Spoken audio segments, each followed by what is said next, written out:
All right, welcome back. We have 326, am I right? Seven? RealCopStoriesVideos.com. They're all up and running and ready to go.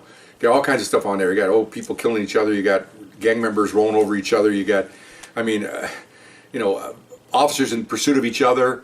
You got a sergeant there trying to blow away a bull with a shotgun. I mean, you name it, they got it in there. Okay, so look them all up. They're great. We got indecent ones. They got gross alerts. So they're all my babies. I love them all.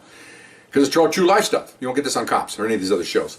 Okay, this one is interesting. I'm working in South Central. I'm a top step detective, and I got a couple of young supervisors below me, and we went home for the night. And this is an example of I had a lieutenant I worked for that was an idiot, and this is another lieutenant in patrol that's this not knowing the law. He overreacts to a situation that my guys did. I'm getting ready. It's like 9 o'clock at night. We're all going to go home. Well, I left. Unfortunately, I left early. I'm usually the last one out. Well, I wasn't this night for some reason, and it's unfortunate because Lieutenant came over from patrol and wanted my guys to help him on a narcotic investigation. And one of my new supervisors was there with a couple of my guys. So he calls me, and I said, yeah, well, go ahead if you need a little help. Well, I didn't know this was going to become a monster thing. Little thing, become a big thing. So they had information that one of the guys in one of these housing projects had an AK-47, and they wanted to see if they can get into that house. They wanted narcotics to help. Trying to condense this. So patrol went with them, 2 detectives, patrol, and this lieutenant. They go to the door and knock on the door. Actually, 3 detectives. And one of my lead detectives says, hello, Mrs. So-and-so, because she knows him. They know each other. He's been there before because his son was involved in a case like a couple weeks ago. We'd like to come in and check on a weapon that your son might have. Oh, yeah, come on in. And, well, before we come in, do you want to sign a form saying we can? Oh, sure. Well, as we're having this conversation, the lieutenant didn't see that conversation. So, as the guys are going in, we're not going to go in with guns out and raging up the road like we normally do. He's going to go in and try to find the gun, okay? And he happens to be home in the living room, so he's safe. She signs the form, and they go to the house. They come out with a weapon. And they found some dope in the kid's room. Mom, I want nothing to do with this. She didn't want it. She says, take them. Oh, okay, fine. Well, he is standing there, the lieutenant, and he's looking around, and he goes, ask her, well, how did the officers get in? She goes, oh, I know him. I let him come on in. And oh. Well, he didn't ask enough questions because he's a patrol lieutenant, not a narcotic detective. He thought that my guys just walked in. Well, this is California. This is the United States of America. Unless you have permission, you cannot walk in. We're not the British. That's why we have a Constitution. 4th Amendment, I think. Illegal search and seizure. You have to ask, get a form, or get a warrant. Okay, this is how we do things in this country, in this state, in this city. He just thought we walked in, which is a stupid thing to say. What he should have done is taken my supervisor off the side and said, how did you get in? He didn't do that. So as they're finishing up, the patrol guys are going back. The lieutenant goes back to the station. By the time my guys get the weapon and the suspect, they're back. They're helping now. By the time they get back to the station, he's already told everybody, don't go with these narcotic guys. This is a dirty case. It's a tainted case. So I'm going home. It's 1 o'clock in the morning. I'm home in bed, and I get a phone call from my supervisor saying, tell me all what I told you. What? So I get in my car at 1:30 in the morning, and I'm racing back, an hour drive back to Los Angeles, okay? I tell him, don't say anything, don't do anything, I'll be right there. Because I got the horsepower to confront this idiot. So I walk in, he tells me what's going on. I said, so I go next door, and he's sitting there, this stupid lieutenant, and I go, what are you talking about? I said, he got a signed form. Did you check on this? I'm on him. I'm all over him. He's supposed to be over to me. I'm over me as a supervisor. I'm all over him.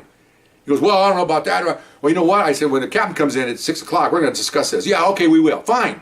I freaking stormed out. Okay. So I call my captain at home. I couldn't call my lieutenant because he's an ass, so I call my captain. This is important because there's going to be captains involved here.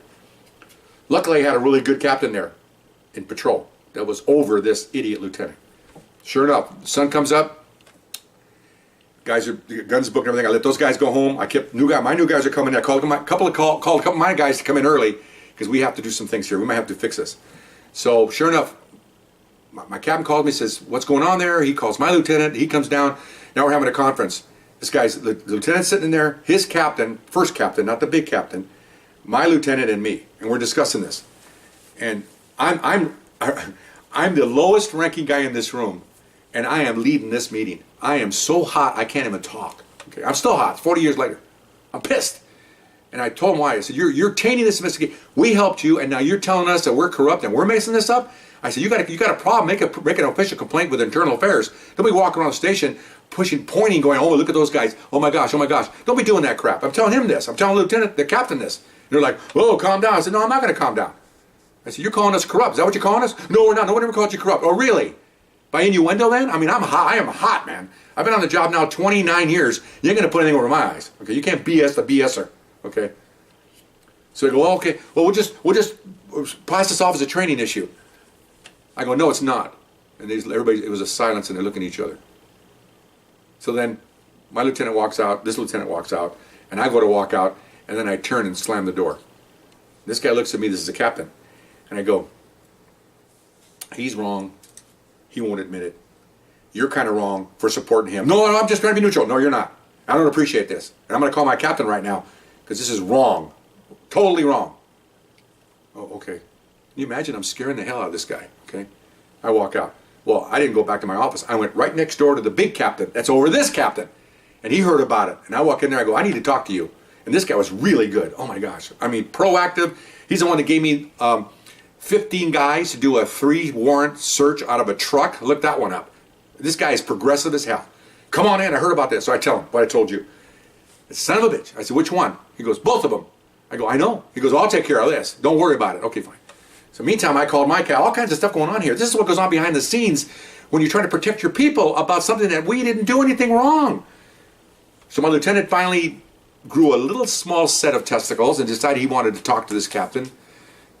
He should be doing all the yelling, not me. He's an idiot. So I called my captain. I sent him a log of what happened. He was okay.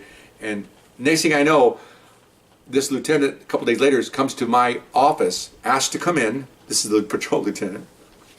Comes in. He goes, can we talk? Sure. I'm not going to hold. I'm a professional. We go outside. He goes, you know, I just talked to the captain, the big captain. He says, there's a misunderstanding here, and you know, I take full responsibility. Right. But not the blame. People that are responsible don't lose their jobs. People that are blamed do. That's the difference between the two, okay? I learned that a long time ago. He goes, he told me I'm your personal representation. So you need anything from patrol, I will take care of everything. I will handle everything. I will provide manpower. Yeah, gee, I wonder if you're doing that out of goodness of your heart or because you just got your butt knocked off in 2. Okay, that's what happened. They chewed him out. I guess they took him in there and chewed him out for 40 minutes. The big captain. They took the other captain and chewed him out too. So I felt really good about that. I didn't cause any of it. I'm just defending my people. As a supervisor, if you're watching this video, if you're a supervisor, grow a set and defend your people. If they're right, they're right. If they're wrong, then you defend them a little bit, then you discipline them and you go on. That's what you do. That's how you do it. So that was pretty good. So everything was fine, and that one captain left for other agencies, and I think he's up in San Francisco somewhere. Who the hell knows? That's where he belongs. But interesting caper. And my supervisor felt bad. I said, you have nothing to feel bad about. You did the right thing. You nodded your head, okay, and you called me. When you get, now he's a D3 or a high top step detective. He knows now that once you got the horsepower, you can push back. He couldn't push back then. He was a young guy, couldn't do it. But I could. And my Latin came out of me.